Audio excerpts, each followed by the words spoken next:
I almost need to grab the Kleenex because, and I don't mean that to be glib, it was a moment where you have a great relationship with your dad, you sympathize with what he had to say, and Marty Schottenheimer, certainly one of those guys I enjoyed as a fan. Just he was always fun to see his press conferences, seemed to really root for his players, and that was maybe one of my favorite moments of the press conference. Yeah, I think him giving us the story about the fact that he had that little card in his wallet from the time he was 20 years old with the ambition of being a head coach in this league.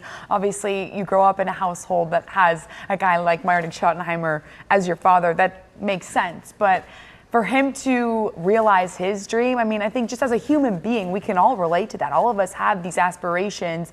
And for him to get to realize that, yes, you're doing it in Dallas, where there's going to be more noise in this market than, say, a Jacksonville or, other areas and other teams in this country. But it still was an awesome moment to see the human side of him and to see just a person realize their own dream, a dream that he's had for 3 decades. Are coaches people too, Stretch? No.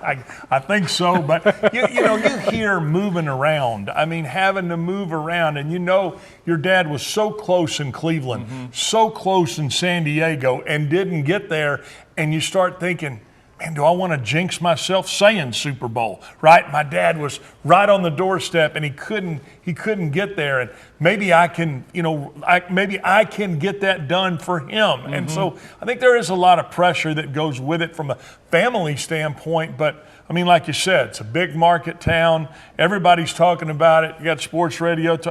We're in here talking about it for crying out loud. So it's going to go for a while.